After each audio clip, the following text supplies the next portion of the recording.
السلام علیکم ورحمۃ اللہ وبرکاتہ۔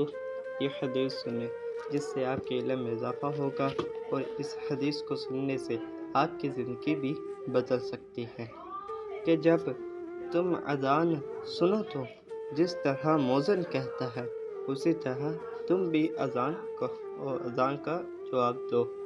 انہوں نے معاویہ بن ابی سفیان سے ایک دن سنا، آپ جواب میں مؤذن ہی کے الفاظ کو دہراتے رہے۔ ہم سے اسحاق بن راویہ نے بیان کیا، کہا کہ ہم سے وہب بن جریر نے بیان کیا، کہا کہ ہم سے ہشام دستوائی نے یحییٰ بن ابی کثیر سے اسی طرح حدیث بیان کی۔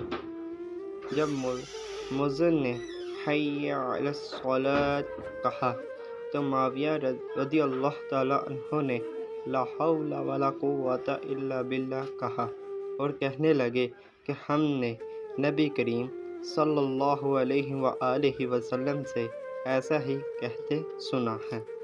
سبحان اللہ۔ ان حضرت صلی اللہ علیہ وآلہ وسلم نے فرمایا کہ اگر لوگوں کو معلوم ہوتا کہ اذان کہنے اور نماز پہلی صف میں پڑھنے سے کتنا ثواب ملتا ہے، پھر ان کے لیے قرعہ ڈالنے کے سوائے اور کوئی چارہ نہ باقی رہتا تو البتہ اس پر قرعہ اندازی ہی کرتے۔ اور اگر لوگوں کو معلوم ہو جاتا کہ نماز کے لیے جلدی آنے میں کتنا ثواب ملتا ہے تو اس کے لیے ایک دوسرے سے آگے بڑھنے کی کوشش کرتے۔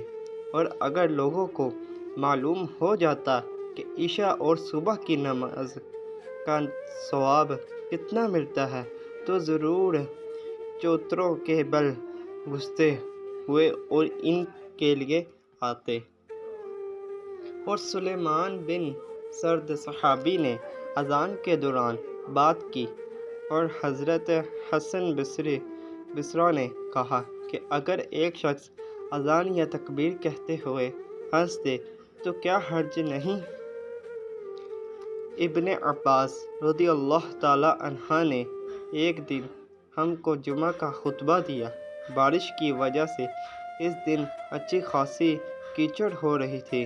مؤذن جب حی علی الصلاۃ پر پہنچا تو آپ نے اس سے یہ کہنے کے لیے فرمایا کہ لوگوں نماز اپنی قیام گاہوں پر پڑھ لیں۔ اس پر لوگ ایک دوسرے کو دیکھنے لگے۔ ابن عباس